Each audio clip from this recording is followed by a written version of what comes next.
Good afternoon, good evening and good morning everyone, and welcome to the second of our preview shows for the fourth Age Group World Underwater Hockey Championships here in Hobart.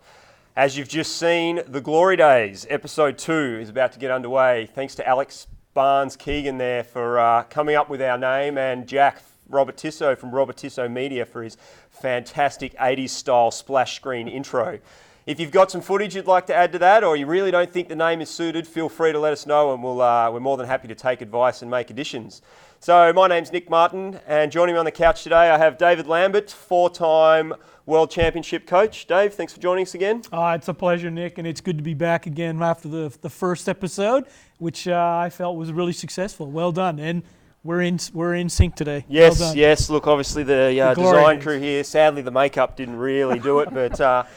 And then also joining my right, we have Tasmanian women's team captain, current national champion and 2-time Australian representative at the World Championships, and also my fiancée, Hannah Robertisso. Thanks for joining us, Hannah. Thank you very much for having me. It's very exciting to be here on the delightful orange couch.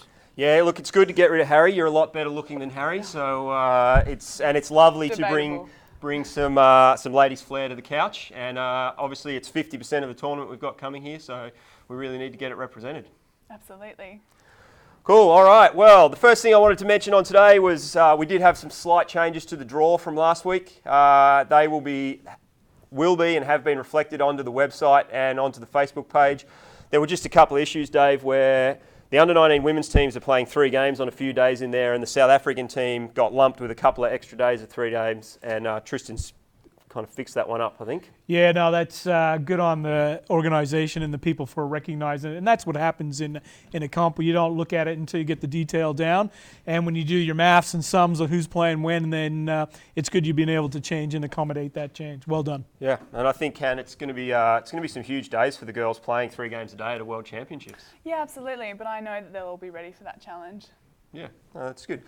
So, today we're going to go with some segments, and to start off with, we've got Homegrown Heroes, where we're going to bring in the under-23 Women's Australian team representative, Olivia Sanderson. Liv, if you'd like to come and join us on the couch. Hey, welcome, Liv. Woo! And Olivia is also our vice captain as well. Yes, vice captain of the team. Congratulations, Liv. Thank you. Thanks for joining us on the couch today. Thanks for inviting me over. Yeah, no worries. Now, Liv, you're quite new to underwater hockey. Yeah, so I've had quite a big swimming career, and pool hockey's just kind of topped it off. It's been great fun, and I'm really looking forward to the championships. So. And it's not too intimidating sitting here next to your coach.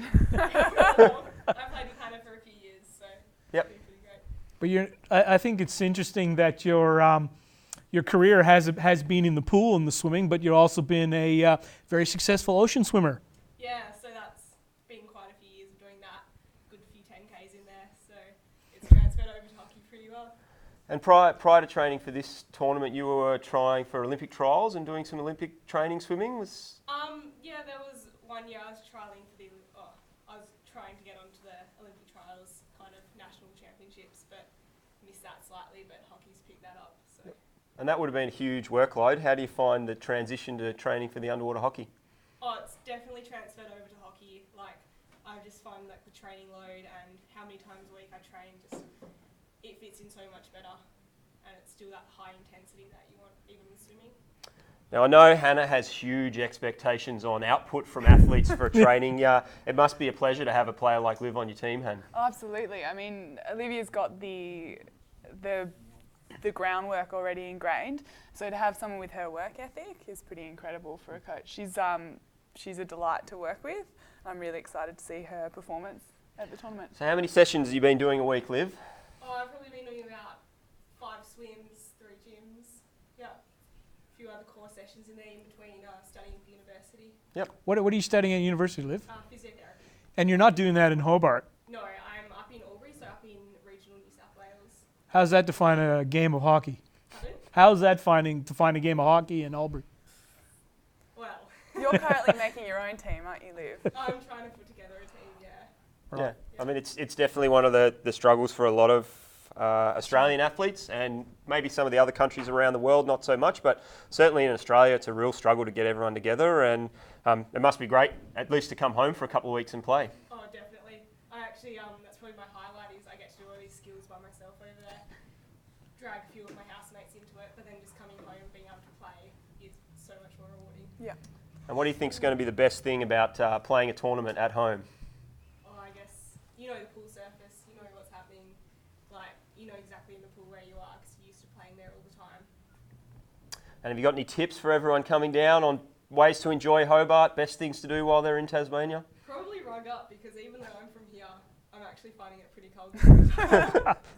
Yeah, there's been a lot of frosts the last few days. So what would be the attire you would be recommending? Some warm jackets, some scarves. Beanies, gloves. Yep. Yeah, last week we had some Ugg boots on the show. So Good. no, anyone you'd like to say hello to out there, Liv? Probably Richard. 'Cause he's probably been really supportive over the past 6 months of training. Yep. And well, like just, I guess the whole team really, like everyone's been putting in their effort, and I really can't wait to see how we're going to go at the comp. And who are you looking forward to playing against the most? Probably New Zealand, Oh. Yeah, a bit of trans-Tasman rivalry. a little bit, yeah. Excellent. All right. Good fun. Well, thanks for joining us on the couch today, Liv. Thank you. Thanks for having me. And good luck in the Thanks, Liv. tournament. Yep. Enjoy. All right, Olivia Sanderson, Vice Captain of the Under-23 women's team there. So we're going to move on to Did You Make That? Which is where we're going to get in one of our sponsors. Today we're bringing in Alex Thomas from Aquatic Equipment Australia and Vertex. Alex is going to join us on the couch. He's been a fantastic supporter of this World Championships. Thanks for joining us today, Alex. Thank you, Nick. Pleasure to be here. So Alex, just tell us a little bit about Vertex. Yeah, so we design and manufacture custom teamwear, especially in the aquatic space. So all the caps, referee rash shirts, and then also the like outer garments, jackets, polo shirts, all that sort of thing. Yep. I think Hannah's modeling Yes. one of the Yep, very good. one of the products Yeah. there for you today. Yes. So how'd you get involved with underwater hockey, Alex?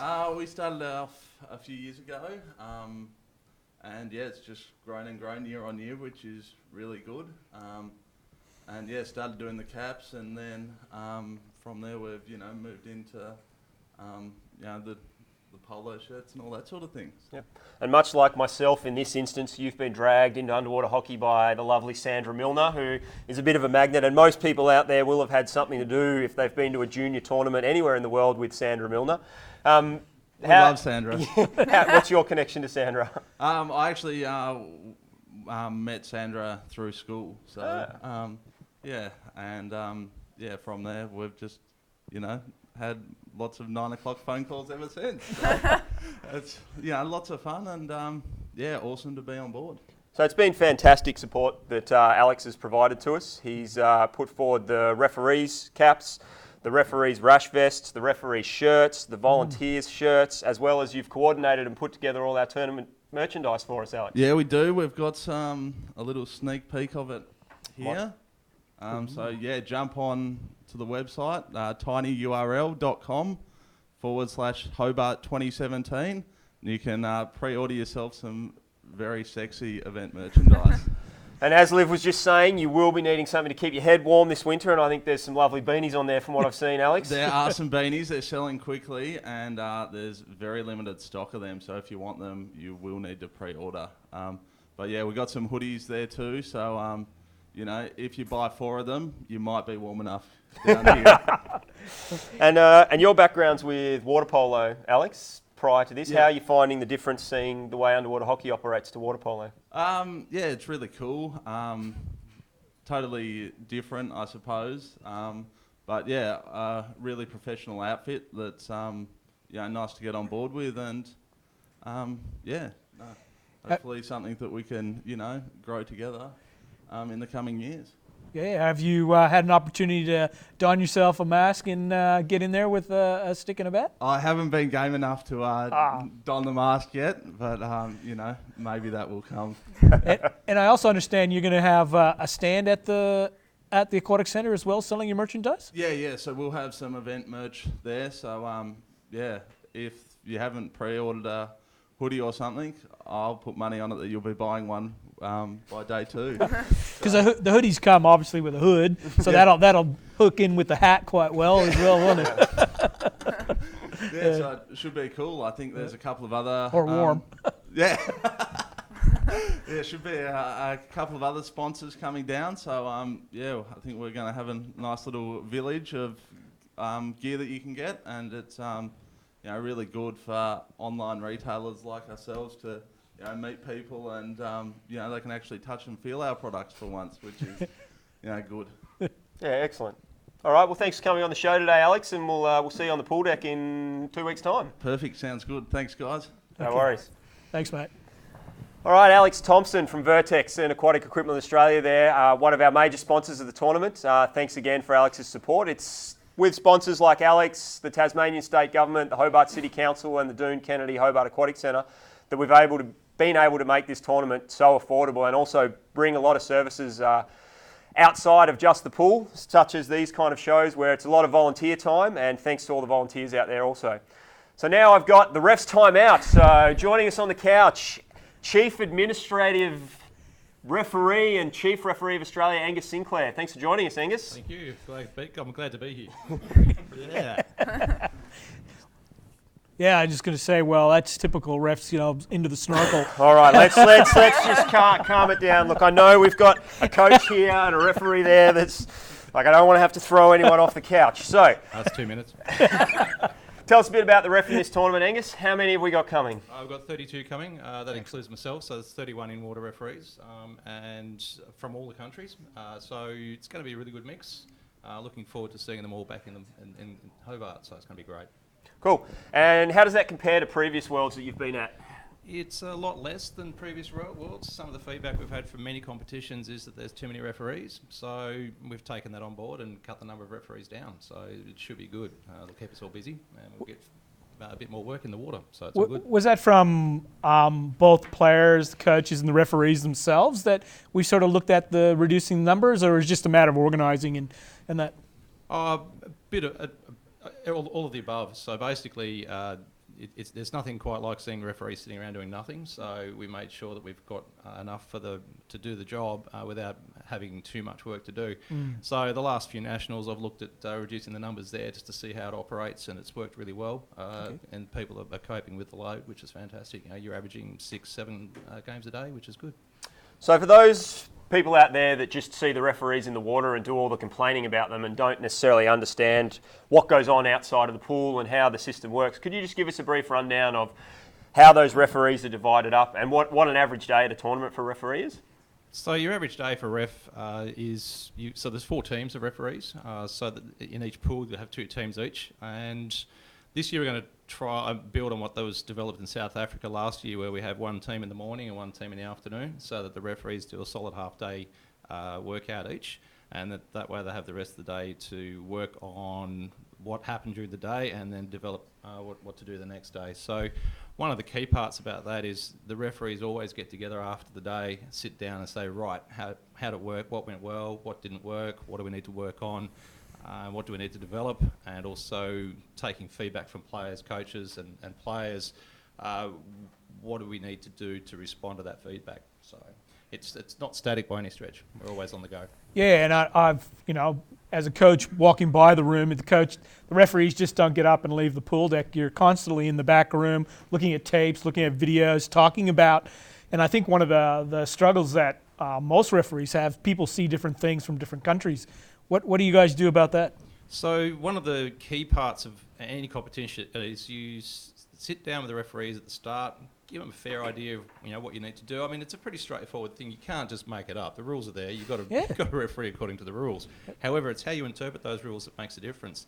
If you interpret them to the letter, then you get that stop-start problem where you've got 45, 46 calls in a 30-minute game, you don't get a game. Yeah. If you take it to the other extreme, you get very few calls, people start to get hurt, it's a problem. So you need to find that happy balance where people get the game and people get pulled up for the fouls as well. So that's the key part. Yeah. Make sure that if players are fouling, they get pinged for it, but without impacting the game. Yeah, and that advantage rule, I think, has made our sport the success it is in terms of letting the game flow.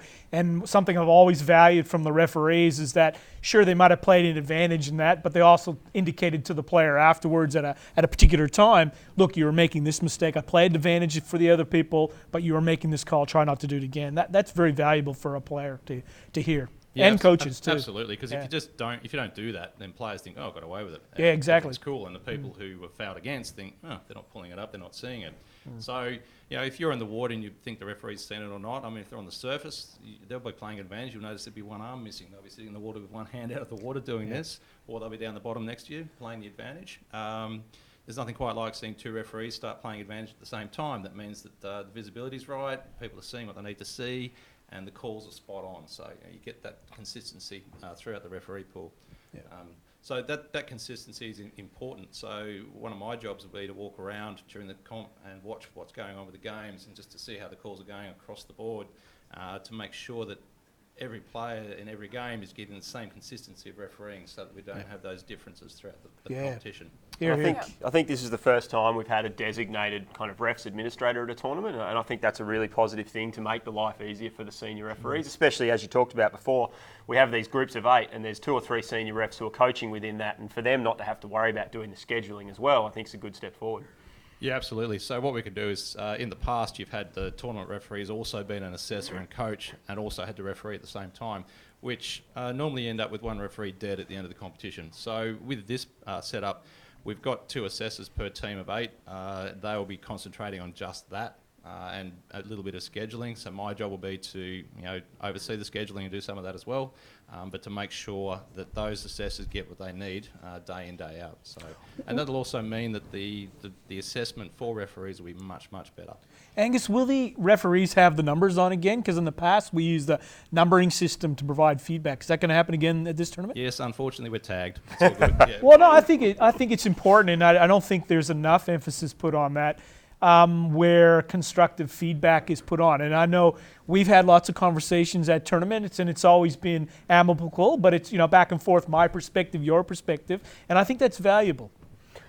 Yeah, I agree. Yep. It's good to be tagged. It means that if you've got a referee who's doing really, really well, tell us about it, so we can build on what they're doing and spread that throughout the rest of the groups.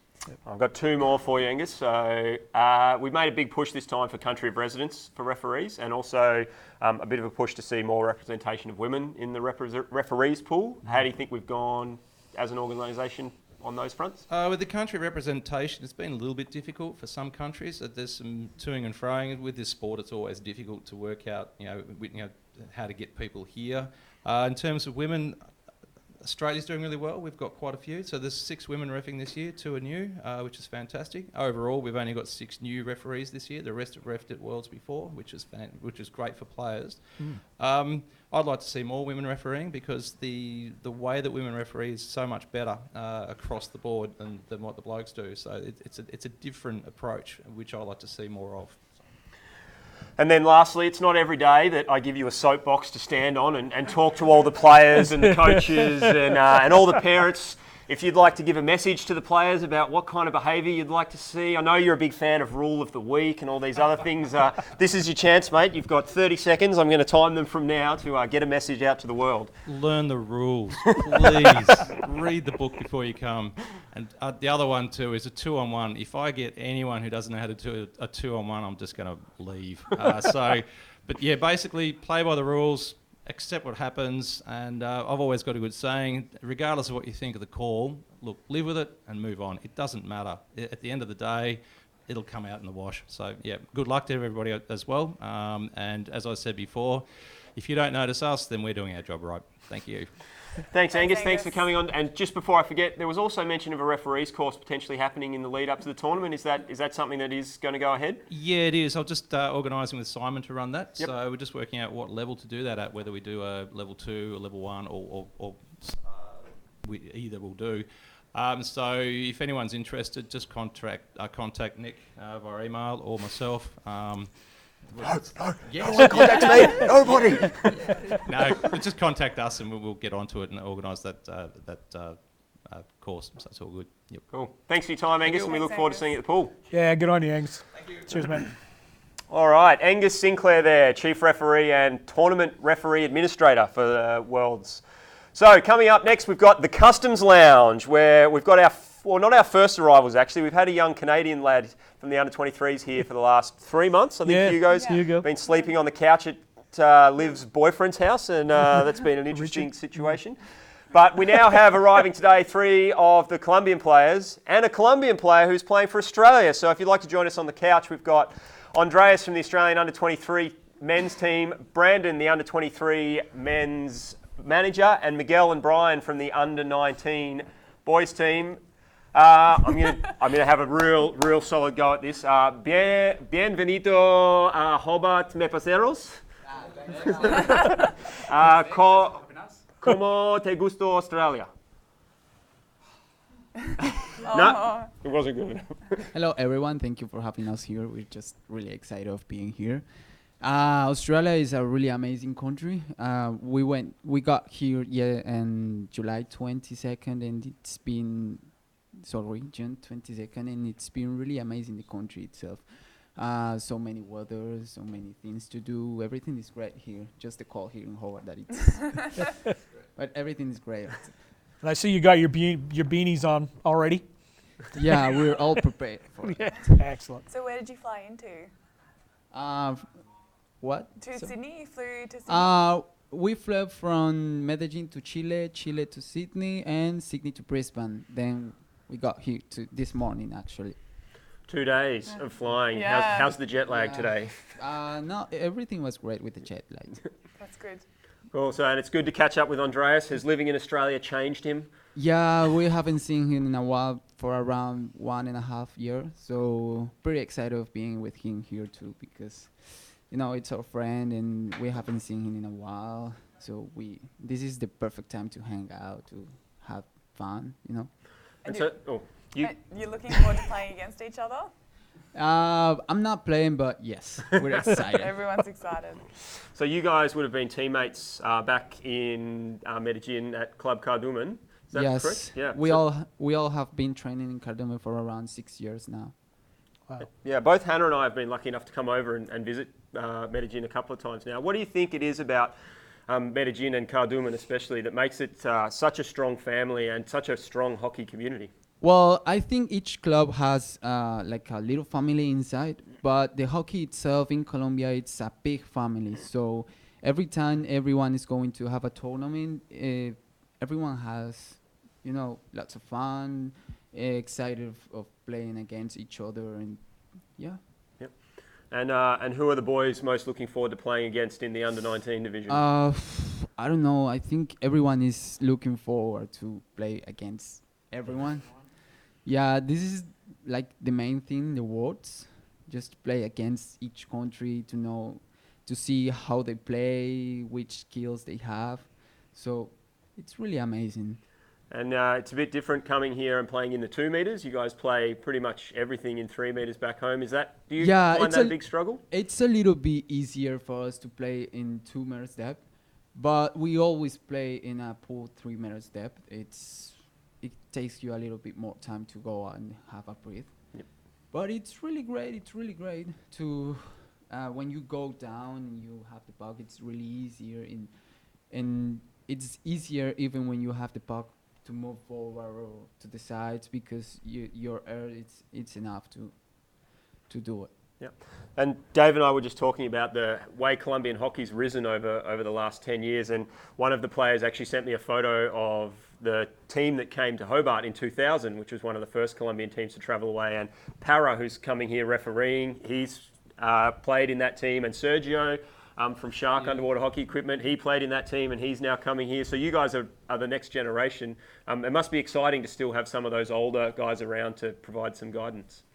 Yeah. It has been like a lot of experience. We got lots of experienced players back in Colombia, which is basically they are all our coaches, and we learn from them.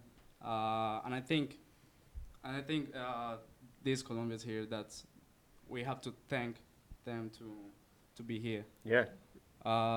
So. Yeah, it's a huge effort to travel that way. And obviously, 2011, your men's team, bronze in Portugal. Last year, they went through the round robin, undefeated.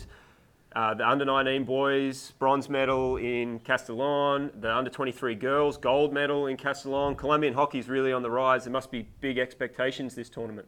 Yeah, it has been like always at the top, like one of the biggest competitors I would say.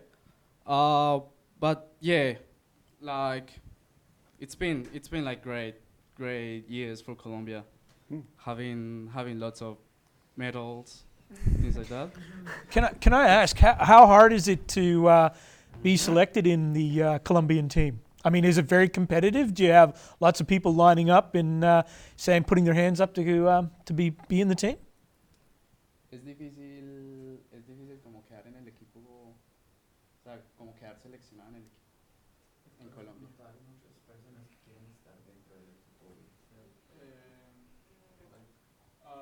Al principio se presentan muchas personas, pero con el tiempo se van saliendo, no solo, más que todo por el tema de la economía, del dinero.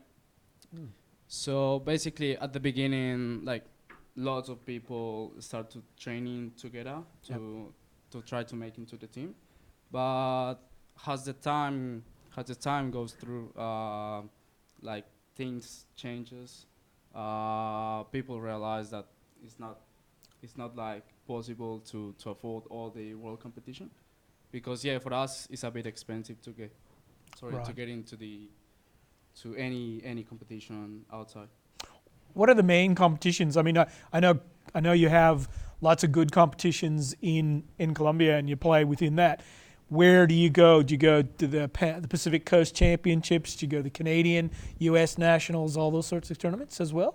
Or within, I know there's some work with Argentina, as we heard last week, but do you do much traveling within the country or out of the country besides Worlds? To be honest, not much. We just play against us. Right.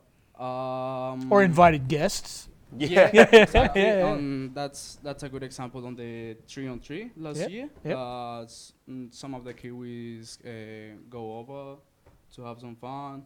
Also, yeah, like the second 3-on-3, it was really good. It was like also developing the Colombian hockey, because we were learning from all those different styles, and that's what it's all about. Yeah. I think learning. they have a really strong club competition there with Cardumen and Copacabana and Aletas and so the teams coming from Bogota to Medellin. Yep. And then is there still some hockey in Cali happening, or it's pretty? Yeah, it's some going on. Yep. It's still developing. Yeah. I know in Australia we find it very difficult to compete against our Australian major sports like cricket and AFL and rugby and all those sort of things. How do you find underwater hockey fitting into something like soccer or football? I haven't seen them close down the pool and only let Cardumen supporters in to watch the games yet, but maybe one day. So. Yeah. So I guess the other big thing that we wanted to talk about was what happened with some of the sponsorship monies that you guys went missing, and also the performance that you're putting on in Hobart prior to the Worlds. It's actually been one of our kind of most followed items on our Facebook page this week, with I think over 5,000 views and sort of 2,500 people reacting to it, commenting or liking or sharing. Can you give us a little bit of information on what happened that one and what the plan is for the performance? And I think we actually have a splash screen which we'll put up, which has got the information of where people can get tickets and where to go and how to go along. Ha sido una muy grande reacción en los medios con el tema de la presentación. ¿Hay algo que quieran decir como al respecto? Sí. Desde un inicio. Passing the mic on, Andres. Sorry. We'll send the mic over. Desde un comienzo se pensó el tema de la obra como un medio de financiación al mundial, y el entrenador de la sub-19 tomó la decisión con el equipo de participar junto con la sub-23 femenina, que es la que desde el mundial pasado en España hizo su obra. Entonces primero fue como pensando en un método de financiación, pero luego es como ese medio para que el equipo se compacte y vencer ese miedo de presentarse, salir al público, bailar, porque normalmente estamos es debajo del agua jugando hockey, no bailando, es algo que normalmente no hacemos, entonces fue más que todo por eso vencer el miedo, ese miedo a mostrarse, a hacer algo que normalmente no se hace y a compactar más el equipo, unirlos, no solo la sub-23, la sub-19, sino todas las selecciones Colombia. You're going to have to help me out there, Andreas. My Spanish is, I got the bit at the You start. got- yeah, I got yeah, where we yeah. talked about who was getting selected in the previous one, but this one you're definitely going to have to help us with. No, it was just basically like the main reason at the beginning was just the fundraising. So like a couple of teams, they just get together and do like a presentation. But by the time it started being like a way of get together, of getting together, has a team, has a country. So because dancing is not a thing that everyone does well. Yeah, I'm terrible. We're not very good. Absolutely terrible. And I'm right behind you. you. Broomstick. Yeah, I can understand. I'm totally feeling it. So like it's like one of the ways to develop the hockey, dancing, getting together, know each other, and teamwork. Yeah, that's a good word. And yeah, it was basically all. Yeah, and so we've got some footage on the screen there showing, so the 9th and 10th of July at the St Michael's Sports. Collegiate here in Hobart. So any of the teams that are arriving early prior to that, they should get along and support. Tickets, I believe, will be on sale at the door, or there's some pre-purchase information. We'll splash that info all over our Facebook page, and I'll certainly be coming along to check it out. And I know all of your teammates from Australia plan on getting along there, Andreas. Yep, yeah. We all gonna go as a team, and yeah, guys, if you guys got the opportunity to go, like, please, it's a big thing. I've seen some of the videos that they were showing up on Facebook, and that's a really, really good thing to watch. So please, guys, get into that. Excellent. So if everyone can get along and support that, that'd be great. Finally, got any words for wisdom for the teammates travelling from home, or someone you'd like to send a message to back in Colombia? Un mensaje para todos los colombianos, para toda la gente.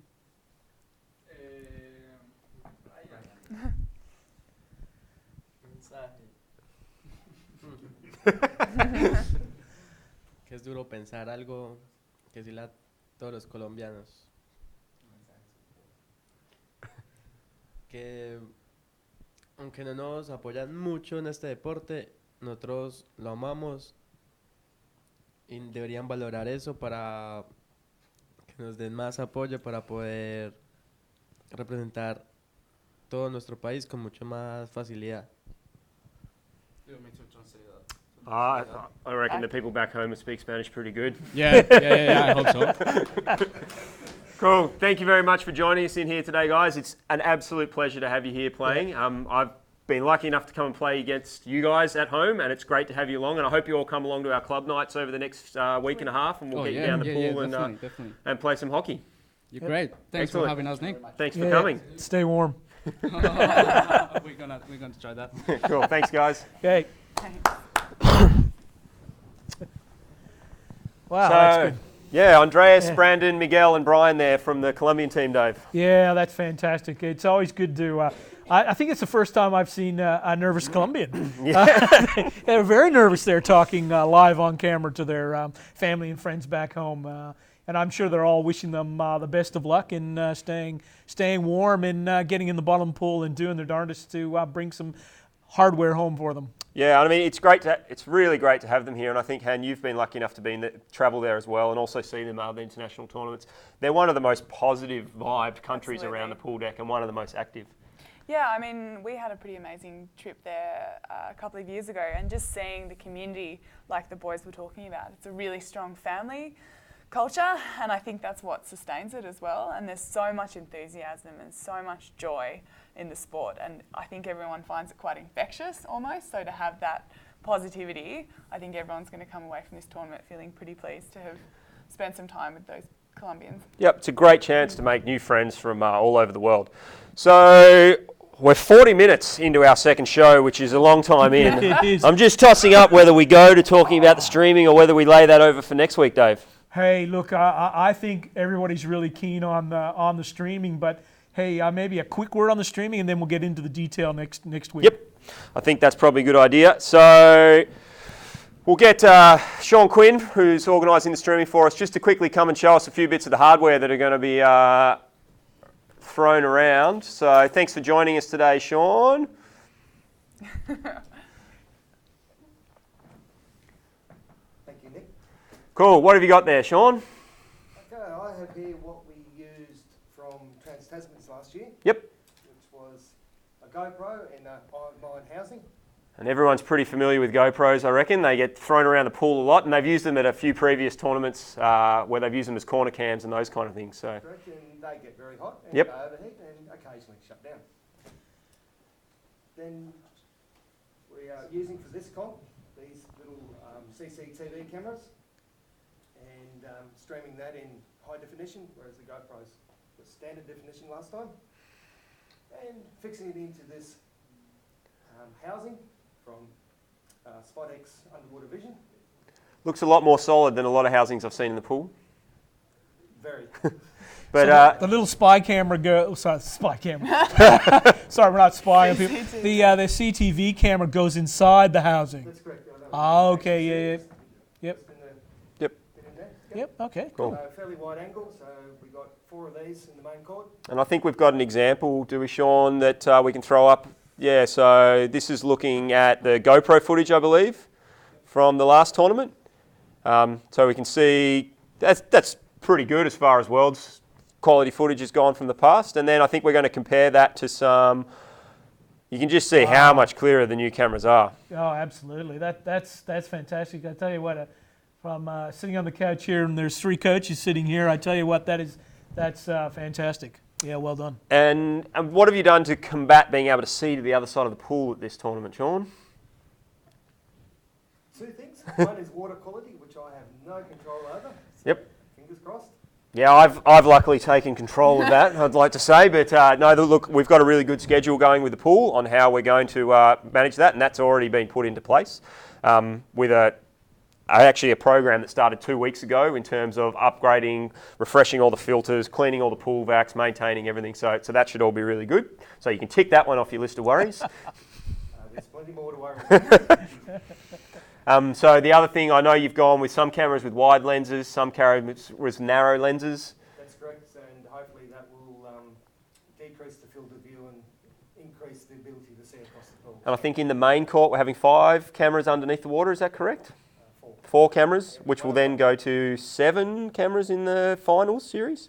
Somewhere around that. Yep. Figure, Wow. And then we'll have the broadcast cameras above water, out of pool, as well as some other fixed cameras. That's correct. Yep. So So the top shot and hopefully good underwater shots as well. yeah, and then obviously the commentating, and it's all coming together at the moment, I think, for you. I think it is. It's a lot of effort, and if you've been watching the channel, you'll see some videos of the inside of my house. Cool. All right. Well, thanks for joining us, Sean, and we'll go into a bit more depth next week, where we'll show where the cameras are going to be in the court and what the layouts are going to be and that kind of stuff. So I'm now going to finish up with a little bit of a week's social media recap. I know you love a bit of social media, Hannah, given that you're not on Facebook or any of those other things. So this is clearly your zone. Oh, absolutely. Let's talk about it. All right. So our top performing posts for the week. Inspired by the Colombians, last year you would have seen the Australian under-23 boys did a oiled up photo shoot. They've repeated that this year, Dave, but they've gone for the artistic approach and they've gone for black and white. Black and white. Has still managed to... Glory days. Yeah, the glory days, well and truly. Has still managed to... we have Andreas there. And Barnesy, yes. Yeah. So Right. they're leading our posts this week with 10,000 views and 4,500 interactions on the main photo of the boys around the pool table. Our second is the Colombian dance picture, which is advertising their fundraising. So that's had just over 5,000 interactions with it. And then our live streaming review from last week, Dave, where we've picked up 2,500 views on that one. So look, Well, it's not surprising, Nick. The quality of our first show was just spot on. even though we spent the first 7 minutes wondering whether we were on or not. yes, But, yes. that's good, and I think the more we spread the word and get the sport more highlighted in its prominence in people, and so if you're out there, like us, tell your friends who are into sports, tell your parents, tell your people, have a look. Yeah, and then our individuals, we've got Josh McKenzie and Marco Rolfs, two under 23 Australian boys, going head to head there for individual engagement. So we'll just have to see how that one pans out and see if some of the other countries can jump onto there. We've got the Colombians holding down a spot, you and me holding down a spot, Dave, Goodness. and the under 23 boys. So it'll be good to see some engagement from some of the other countries there. At the moment, we're averaging about 5,000 views a day on the Facebook page, which is pretty good for a small sport like ours, I reckon, Hannah. Yeah, absolutely. Our best days, we're getting around 10,000. Interactions, we're getting averaging about 300 interactions with the site. So that's people posting, people liking, sharing, those kind of Commenting. things. And on our good days, we're getting nearly up towards 1,700 or 1,000. Wow. The live stream, we've now got over 100 subscribers, which no one ever thought would happen. I was excited if we were going to get 100 views. And we've had over 700 individual people watch the stream now. So I think that's great publicity for the sport. We've sold 200 of our supporter tickets, so it's going to be a huge pool deck. Party tickets, Dave, people don't seem that excited about the party. Yet. Yes. If anything's like everyone's sort of got the Hobart spirit in them, they actually just turn up on the night. Now, they can't do that, can they? No. They have to buy the tickets. You can't turn up without a party ticket. So make sure you get in early, get your spot, reserve your spot. I know you're excited about the party, Hannah. You'll have a good Prezzo night. The girls have already started planning their outfits. Yes, the Under the Sea theme. Any hints Absolutely. for us there on what path they're going down? I know there's a lot of sparkles, some tails happening. I know my father's been Googling mermaid costumes, so we might see some But he rockets, does that normally, doesn't he? This is Isn't that true, just what Andrew yeah, does? this is true. So yeah, look, get online, jump on the party tickets. I believe it's tinyurl.com/Hobart Party or Party Hobart, one way around. It's going to be a great night. Thanks again for joining us for the live stream. We are going to do one more of these next week when we do have a lot more of the athletes who arrived. We're going to go in a bit more detail of the draw, a lot more detail on the streaming, but also a chance for some of the other international players and referees to be interviewed and get the word out there about hockey. So from me for tonight, thank you very much for joining us on the couch. Dave, thanks for coming along. Yeah, thanks for having me, Nick. And I just big shout out to my friend Dennis, who's recovering in the hospital. Fast recovery so we can see you down on the pool deck. I know he's keen on the streaming because at the moment he's in his hospital bed. He's got his iPad already warmed up for those games. Han, thanks for joining us on the couch today. It's a pleasure to be here, and I'm really looking forward to seeing everyone. All right, well, thanks for joining us on the Glory Days. For those of you that don't know what the Glory Days are or were, I'm not going to go into that because as my team will tell you, my Glory Days speeches go on for way too long. But Dave actually has brought us a photo of the Glory Days here. So this is from the last Worlds in 2000, the Australian men's team with David's gold medal. Congratulations, David. In Hobart. So until the next Glory Days, that's us signing off for tonight. Thanks for joining us. Good night, everyone.